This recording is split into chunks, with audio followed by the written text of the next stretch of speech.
¿Qué tal? ¿Cómo están? Hace unos días tuvimos el privilegio de participar con Cynthia Hurtado Miller, ella es psicóloga y neuroeducadora, en el primer Congreso Internacional de Educación Física, Ciencias del Deporte y el Ejercicio. Este congreso estuvo organizado de muy buena manera por la Escuela de Educación Física de la Universidad Católica de Valparaíso. Los temas que a nosotros nos interesaba investigar y al mismo tiempo divulgar tenían que ver con la neuroeducación, el ejercicio físico, la salud mental y cómo se podía conjugar estos tres elementos y de alguna otra manera entender los mecanismos subyacentes que tienen que ver con la contracción muscular y las adaptaciones neurobiológicas que nos llevan a mejorar y a potenciar nuestra salud mental. Obviamente yo traté de grabar la presentación y como cámara dejó mucho que desear, por lo tanto nos juntamos con Cynthia esta semana, hicimos un Zoom y es lo que queremos compartir con ustedes porque algunas personas nos dijeron que sería interesante revisar esa presentación. Cualquier duda obviamente nos pueden escribir a nuestros Instagram, espero que lo disfruten y felicidades. Ahí está. Ya. Ahí estamos nuevamente, tuvimos problemas técnicos, pero ya estamos conectados. Bueno, como les comentaba, estoy con Cynthia Hurtado Miller, ella es neuroeducadora, es psicóloga, tiene vasta experiencia nacional e internacional y decidimos subir este Zoom porque hace unos días tuvimos el privilegio de estar en el primer Congreso de Ciencias del Ejercicio, organizado por, ahí está, ¿no es cierto?, Congreso Internacional de Educación Física, Ciencias del Deporte y del Ejercicio, organizado por la Católica de Valparaíso. Y decidimos subirlo porque hubo gente que se contactó con nosotros y tenía ganas de que de alguna forma educáramos en estos contextos. Entonces vamos a comenzar. Cintia, ¿cómo estás tú? Bienvenida. Muchas gracias, Pollo. ¿Cómo estás? Bueno, la verdad es que fue una linda experiencia la que tuvimos en la semana pasada en la Católica de Valparaíso, sobre todo porque si vemos el calendario, nosotros tuvimos la oportunidad de exponer el día 11 de octubre y el 10 de octubre es el Día Mundial de la Salud Mental. Entonces nos pareció sumamente adecuado y necesario comentar sobre este tema, también no solo por la fecha, sino por las estadísticas con las que estamos trabajando en estos últimos años. Y la verdad es que en el último estudio que se ha hecho, por lo menos acá en Chile, que es del 2021, entre paréntesis, se hizo uno el año pasado, pero solamente tomaron como muestra niños, niñas y adolescentes de Santiago, de la zona oriente, ¿sí? Igual los datos son interesantes, el que le interese lo puede ir a buscar en la Defensoría de la Niñez, pero la información más completa es del 2021. Y esta información señala que la prevalencia psiquiátrica en niños y niñas y adolescentes es de 4 de cada 10. Imagínate, 4 de cada 10 niños, niñas o adolescentes tienen algún diagnóstico en el área psiquiátrica o psicológica. Y dentro de esa estadística, el 43% corresponde a niños y niñas de 4 a 11 años. Imagínate, tú me comentabas el otro día, o sea, se destetan y al par de años ya están con un tratamiento psiquiátrico, ¿no? Y es realmente alarmante. Y por otro lado, el 33% corresponde ya a la adolescencia, que en términos generales estaría entre los 12 y 18 años. Ahora la Organización Mundial de la Salud está cuestionando esos rangos etarios, y está adelantando la adolescencia en su inicio y atrasándola en su final, ¿no? Imagínate Eso, la... perdón, eso tiene mucho que ver con lo que nos convoca, ¿no es cierto? Con las neurociencias. Totalmente, totalmente. Y con esta salud cerebral, ¿no? Y, y hablando de este tema, muchas veces tratamos como de simplificar esta cuestión, ¿no? Y pensamos en recetas mágicas que sirven para todos de forma igualitaria, pero cuando hacemos un doble clic en lo que es la salud mental y también la salud cerebral, que son conceptos complementarios, nos damos cuenta de que son procesos que están de alguna manera traspasados por un montón de factores, desde epigenética, desde interacciones sociales, desde, por supuesto, todo lo que tiene que ver con el estrés celular, la microbiota, los contaminantes en el aire, el tipo de alimentación que tengo, cuánto duermo, genética, bueno, un montón de factores que ustedes pueden ver acá y que de alguna manera impactan nuestra salud mental y nos hacen más o menos vulnerable a no solo tener cuadros de depresión, de ansiedad, de esquizofrenia, autismo también, todos estos que han aumentado en los últimos años, sino que también tiene que ver con cuestiones fisiológicas, con problemas estructurales asociados a una mayor neurodegeneración, inflamación cerebral, problemas asociados a epilepsia, a infartos, o sea, todo esto tiene que ver con nuestra salud mental y nuestra salud cerebral, ¿no? Eh, y cuando nosotros tomamos esta temática y la pensamos como una estrategia en base a la neuroeducación, para poder promover la salud mental, todo en base al ejercicio físico, que como puedes ver ahí es uno de los grandes factores intervinientes.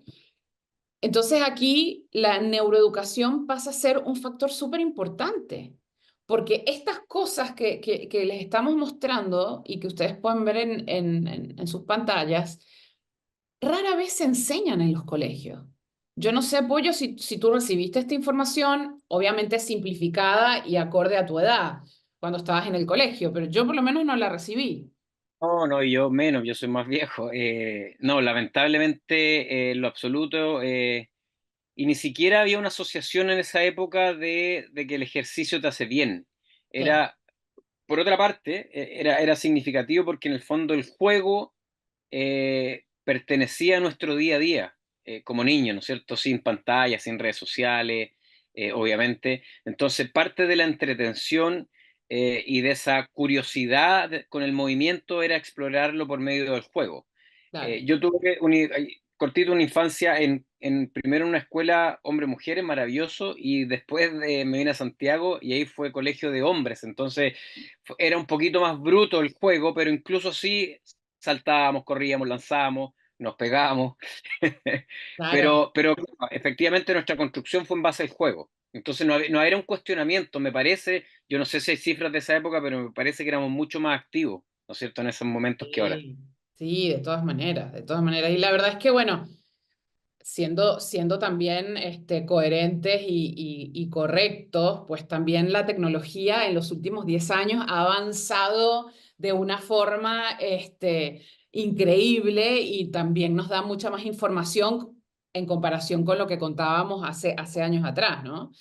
Y entonces aquí comenzamos a escuchar hablar sobre la neuroeducación, que es algo muy importante, algo muy poderoso y consiste en simplemente enseñar el cómo funciona el cerebro. ¿Sí? ¿Para qué? Para que yo después, conociendo cómo funciona, qué es lo que necesita, entonces a partir de esta información yo tomo decisiones conscientes, informadas, en base a evidencia y no a lo que me parece, y entonces comienzo a empoderarme, ¿no? Esta palabra que está tan de moda, pero realmente empoderarme con respecto a mi salud mental, ¿no? Y muchas veces dejar de echarle la culpa al afuera, al sistema, a la sociedad, etcétera, que por supuesto también es un factor, pero no nos tenemos que olvidar que nosotros tenemos que estar a cargo de nuestra salud mental, de nuestra salud cerebral, de nuestro bienestar general. Y eso entonces también nos da mucha responsabilidad. Y aquí entonces, obviamente, siempre debemos tener en cuenta que nunca es tarde aprender sobre el cerebro, pero qué ideal sería nosotros poder recibir esta información desde que somos pequeños, ¿no? Y desde que estamos en prekinder. Obviamente, como mencionaba anteriormente, en un lenguaje mucho más simplificado, asociado y acorde a la edad del individuo, pero irle entregando herramientas, ¿no? De a poco. Y por supuesto que los padres, madres, cuidadores, abuelos, tíos, también prediquen con el ejemplo, ¿no? Porque podemos decir muchas cosas, pero si el adulto, que es esta figura de apego significativa, no está acorde con lo que predica, lo que dice, pues ahí también se hace una especie de, eh, de disonancia cognitiva, ¿no? Y me empieza a hacer ruido. Y una de las formas en que la neuroeducación viene a darnos luz sobre esta gran temática relacionada a la salud mental es esto, ¿no? Que todo comportamiento, todo lo que yo observo en el otro y en mí mismo también, sea levantarme en la mañana, cepillarme los dientes, comer el desayuno, elegir qué quiero comer, todo eso tiene un correlato en lo emocional. Absolutamente todo está asociado a nuestras emociones, sean emociones más agradables o emociones menos agradables, ¿no? Y por consiguiente, todo lo emocional tiene una base, tiene un correlato en procesos neuroquímicos. Si yo estoy estresado, en general voy a tener mayores niveles de cortisol, mayores niveles de adrenalina y de noradrenalina. Si estoy, por ejemplo, recibiendo un abrazo de alguien que yo amo, seguramente mis niveles de serotonina van a estar elevados, mis niveles de endorfina van a estar elevados y también de oxitocina. Y ahí baja entonces mi nivel de cortisol. O sea, hay todo un juego químico asociado a mi estado emocional. Y finalmente, y esto es una de las cosas maravillosas que trae la neuroeducación, es que todos estos procesos neuroquímicos, estos balances o imbalances o desbalances asociados a nuestros neuroquímicos, que no son solo neurotransmisores, sino también hormonas, tienen un correlato en nuestros hábitos, en nuestro estilo de vida. Es decir, cómo yo duermo, qué como, qué tipo de relaciones sociales yo tengo, si tengo espacios de silencio, cómo respiro, qué herramientas tengo para enfrentar el estrés y, por supuesto, qué tipo de ejercicio hago, cuánto ejercicio hago y cómo lo hago, también va a afectar no solo lo emocional, sino también lo comportamental. Entonces, me gustaría que, si te parece, podamos ahondar un poquito más en este tema del ejercicio físico y el impacto que tiene específicamente en el cerebro. Claro, sí. Em, un poquitito hacia atrás de nuevo tu lámina, es que Claro. yo creo que es importante que la gente, los que tengan el acceso a este video, se graben y reflexionen sobre este relato, porque es súper importante. Hace poco hablaba con una persona y me preguntaba que estaba durmiendo mal. Entonces yo le decía, uniéndonos con lo que tú acabas de exponer, que la higiene del sueño comienza desde que nos levantamos. Si Correcto. yo hago relativamente lo correcto, para lo cual estamos adaptados evolutivamente, lo más probable es que voy a dormir bien. Como voy a dormir bien, voy a descansar. Lo que tú dijiste recién, ¿no es cierto? Esas relaciones de cosas que suben, que bajan, neurotransmisores, hormonas, etcétera, etcétera, van a estar relativamente alineados para los momentos óptimos del día, y así se va a producir un continuo y un constante óptimo para nuestra salud. Ujú, Y entre eso está, ¿no es cierto? Como bien dijiste tú, dentro del estilo de vida, quizás lo más fácil entre comillas, y accesible que tenemos todos nosotros, y es económico, tiene que ver con la actividad física, con el ejercicio físico. Eh, Pasa nomás la diapo. Esta es una diapo que seguramente ustedes se van a asustar, pero vamos a ir con calma. Lo primero que tenemos que entender es que la actividad física es cualquier actividad, valga la redundancia, realizada por nuestro sistema musculoesquelético, que tiene implícito un gasto energético. Por lo tanto, la actividad física es cuando yo me levanto y ordeno la casa, hago aseo, salgo a hacer el jardín, salgo a pasear con el perrito, con Gauchito y con la Florita. Cuando hago ejercicio propiamente tal. Por lo tanto, el ejercicio es una subunidad de la actividad física. Y lo que nosotros ya sabemos y entendemos es que cuando hacemos movimiento, se produce una activación, una contracción muscular, como también hay momentos en que estamos con esa activación muscular sin movernos. Por ejemplo, yo puedo tomar este libro y lo tengo sujeto, están produciendo cosas, no hay quizá un movimiento articular, pero sí hay una activación muscular importante. Entonces, todo lo que tiene que ver con la actividad física es un estrés, y ese estrés genera adaptaciones a nivel metabólico, a nivel central, sistema nervioso central, y también a nivel periférico. Y como pueden ver ustedes acá en la diapo, hay ciertos tejidos, ¿no es cierto? Está, por ejemplo, los pulmones, el corazón, el hígado, el músculo esquelético, a modo de ejemplo, ¿no es cierto? Entonces, cuando estamos haciendo una contracción muscular, activación muscular por medio de la actividad física, como yo les decía anteriormente, cuando éramos niños, nosotros jugábamos todo el día, lanzábamos, corríamos, trepábamos, teníamos que agacharnos a jugar a las bolitas, cuando jugábamos a los países, lanzábamos la pelota, o en Concepción la tiña, ¿no es cierto? O el Paquito Ladrón, no me acuerdo cómo se llamaba. En general nos movíamos todo el día. Y eso, lo que ya sabemos por estudios en animales y en humanos, es que si ustedes ven acá en amarillo, dice que hay una liberación de factores de crecimiento. Tienen nombres raros para la mayoría de nosotros, ¿no es cierto? Para la mayoría de la gente, pero es importante que los conozcamos, ¿no es cierto? El BDNF, el IGF-1, el BGF. Si ustedes se meten a internet van a salir rápidamente los nombres.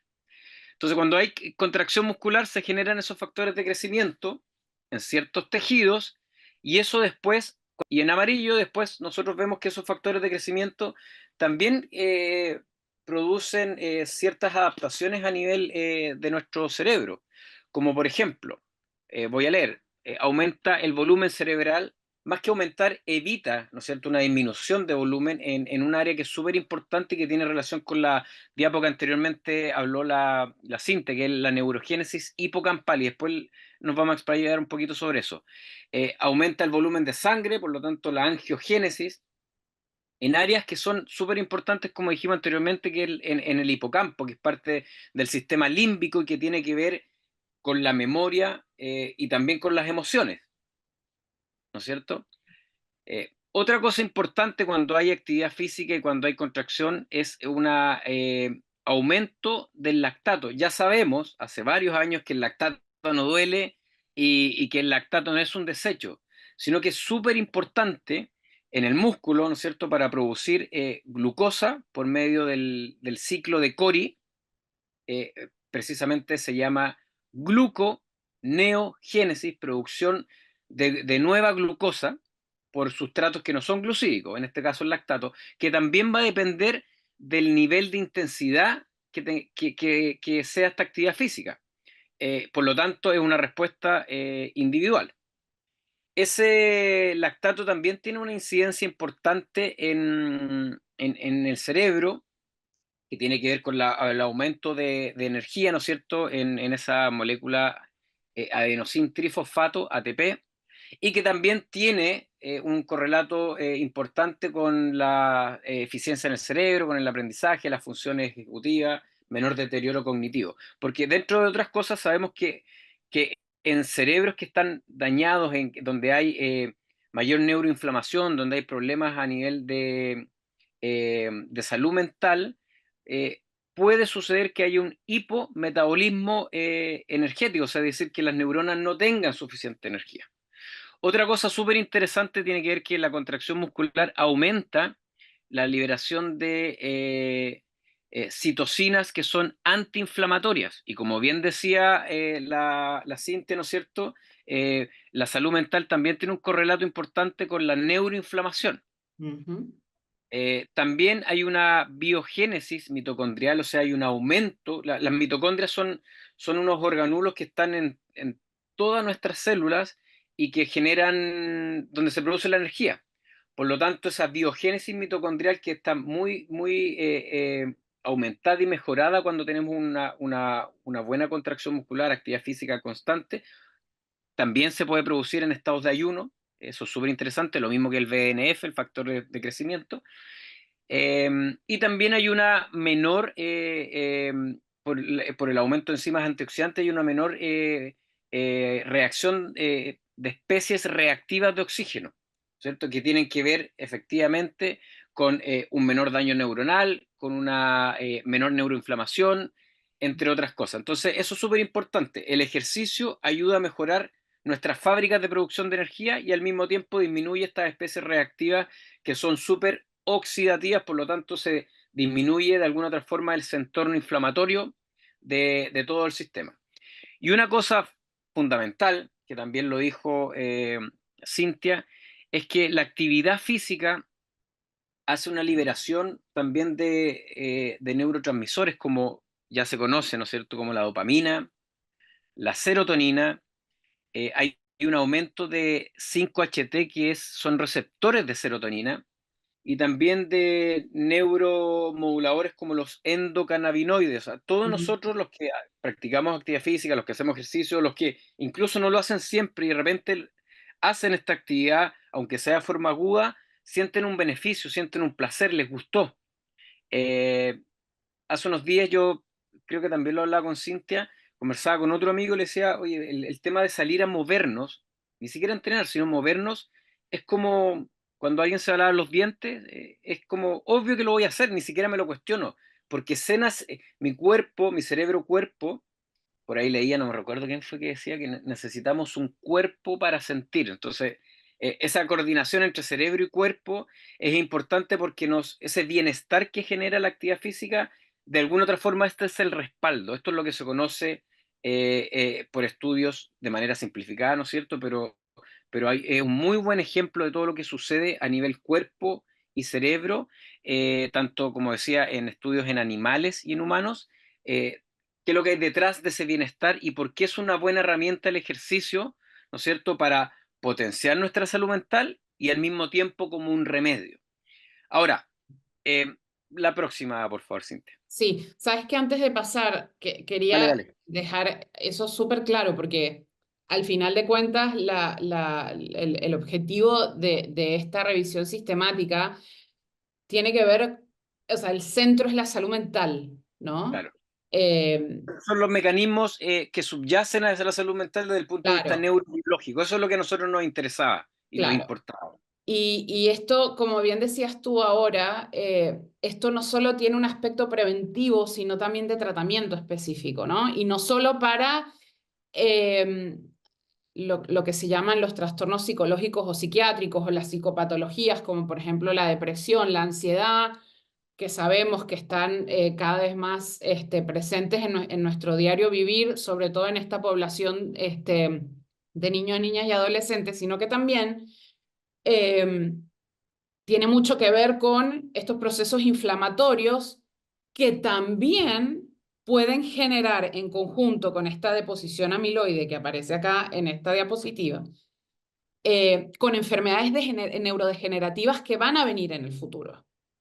Entonces, también me ayuda, además de la parte preventiva, a trabajar cuadros depresivos y ansiosos. Y se sabe que cierto tipo de actividad física, inclusive el baile, está siendo muy estudiado y se están evaluando cómo este tipo de prácticas diarias ayudan a que el tratamiento psicofarmacológico que toma una persona con un cuadro depresivo o ansioso mejore, gracias a que Claro, yo me estoy moviendo. Entonces, definitivamente, movimiento no solo es salud, sino que prevención, movimiento es vida. Y avance. eso es Sí, algo mira, que nuevamente no nos los enseñan en los colegios. claro, claro. Antes que pase, es interesante porque la gente puede estar diciendo, siempre busca, ¿no es cierto? Bueno, ¿cuál es el remedio? Y efectivamente, si el ejercicio lo vamos a utilizar como medicina, nosotros deberíamos tener claro cuál es la dosis. Y en pleno siglo XXI, desde el punto de vista de la ciencia, no tenemos claro, porque, por ejemplo, hay la actividad aeróbica, que esto se ha medido en ratoncitos, aumenta el BDNF, ¿no es cierto? Este factor de crecimiento. Ya dijimos que también hay otro mecanismo estresante que es la restricción calórica o el ayuno que también lo aumenta. Ujú, Y se ha visto por otro lado que los trabajos de fuerza aumentan otro factor de crecimiento que es el IGF-1, ujú. ¿cierto? Por lo tanto, ¿cuál debería ser la actividad física, ¿no es cierto? Y ahora sí que te voy a pedir que pasemos de lámina. entre paréntesis, para que editen después. Nos quedan 5 minutos de Zoom. Vale, vale, vale. Han de decir, ya. Es la actividad concurrente, es decir, un trabajo como lo conocemos, ¿no es cierto?, desde el punto de vista cardiovascular y también un trabajo de fuerza. Volver a lo mismo, lo que hacíamos cuando éramos niños, saltar, correr, trepar, etcétera. Y aquí hay una pequeña muestra, ¿no es cierto?, de niños que están haciendo esta combinación de situaciones y que, como bien dijo Cintia, somos los adultos, los cuidadores, los profesores, los apoderados, los que tenemos que motivar al movimiento, motivar ese movimiento complejo. Los niños, si no hay juego, tienen que entrenar, tienen que generar eso que decíamos cuando niños, ¿no es cierto? Todos nosotros, que era, vuelvo a lo mismo, saltar, correr, coordinar con otros niños tareas complejas, ponerse de acuerdo, o sea, nosotros somos gregarios y así deberíamos desarrollarnos, pero si no tenemos la posibilidad, tenemos que buscar las instancias, como aparecieron un par de niñitos ahí, que yo los entreno, es que buscar una forma de producir esa activación muscular, esa contracción, el aumentar el flujo sanguíneo, el aumentar la frecuencia cardíaca, y sobre todo que se entretengan y que el juego prevalezca frente al juego corporal, ¿no es cierto? Frente a las pantallas y toda la modernidad que nos está entregando, ¿no es cierto? Que nos está desvinculando de alguna otra forma de nuestra evolución biológica.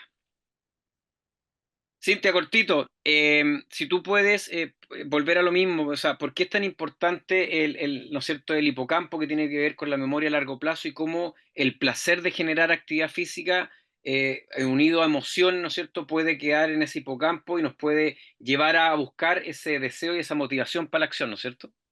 Claro, recordemos que en la infancia, a ver, en toda nuestra vida, pero sobre todo en la infancia, se generan redes neuronales que son muy significativas para el resto de nuestra vida. Inclusive en nuestra vida adulta hay cosas que hacemos de forma automática gracias a esas redes neuronales que se generaron en estas instancias, ¿no? Entonces, ¿cuán difícil es, eh, perdón, cuán significativo es lo que aprendemos en estos primeros años donde el cerebro está mucho más permeable y dispuesto a aprender tanto lo bueno como lo malo, ¿no? Entonces, es un momento de oportunidad. Eso quiere decir que entonces, si yo ya tengo 20 años, ¿no puedo generar esas redes neuronales? Por supuesto que sí. ¿Te va a costar un poquito más que quizás un niño de 8 años, como estamos viendo acá que está saltando? Y puede ser. Pero la capacidad que tiene tu cerebro de flexibilizarse, de aprender, de adaptarse y de reorganizarse, siempre va a estar presente hasta el último día de tu vida. Entonces, cuán importante es que si yo tengo la oportunidad y tengo la información, promover el movimiento, idealmente, como decía el pollo, con otras personas, idealmente, si se puede, al aire libre, donde yo entonces pueda ejercitarme, pueda aprender a autorregularme con otros, tenga los beneficios de la luz solar, del aire, etcétera, y así entonces ir fortaleciendo estas redes que van a generar memorias significativas y que después, con esta repetición, esta práctica significativa, me va a ser mucho más fácil el yo instaurar dentro de mi rutina un espacio para el ejercicio y el cuidado personal, que si no lo hago y no tengo esta red neuronal. Entonces, por eso la importancia de la disciplina, más allá de la motivación, ¿no? No es que hoy no tengo ganas y no, no. Claro. Recuerda que tu cerebro necesita que te Y, y levantes, como, que te y, y- y como, muevas. y como estamos hablando de niños, generar esos espacios para que ellos lo puedan realizar, ¿no es cierto? Exactamente, exactamente. Y que no sea un castigo, que No, al no, eso ya final, no. Yo me acuerdo, en mi época era castigo. Oye, no hiciste flexiones de brazo. Imagínate, y lo mismo que el castigo con la comida. En fin. claro, Oye, claro. Cintia, para terminar, mira este párrafo que yo creo que viene pero al callo, del el libro El Bazar de la Memoria, ¿Sí? de Verónica O'Kane, que ella es una psiquiatra neurocientífica. ¿Cómo construimos los recuerdos y cómo los recuerdos nos construyen? El hipocampo tomará cuanto se le presente desde el mundo cortical de las sensaciones y lo convertirá en nuestra historia humana. Así es, así es. ¿Cómo estamos Maravilloso. construyendo nuestra historia, ¿no? Esa es por ahí la pregunta que yo dejaría con las personas que nos ven, ¿no? Nunca es tarde para yo reescribir lo que vengo escribiendo. Ahora, mientras más temprano comience, muchísimo mejor. Eso no Claro, significa que no pueda retomar, que no pueda cambiar, que no pueda hacer un cambio de 180 grados en mi vida y generar todas estas ventajas que tú acabas de mencionar y que tienen que ver con disminución de la inflamación cerebral, de deposición amiloide, etcétera, etcétera, ¿no? Más allá de los beneficios a nivel emocional, del momento, ¿no? claro. Oye, Cintia, bueno, fantástico, gracias a todos. Estamos con poquito tiempo. Como dijo Cintia, esta fue una revisión, pero no, no recuerdo ya cuántos estudios fueron, pero lo que a nosotros nos interesaba eran esos mecanismos neurobiológicos y que creo que todo el mundo debería por lo menos conocerlos. Así es. Así que ante cualquier duda o consulta, ya saben dónde escribirnos. Quedamos en contacto y un abrazo, pollo. Nos vemos prontito. Abrazo, Cintia. Un abrazo. Gracias por todo. Felicidades, chao. ¡Chao! Ya, Cintia, estuvo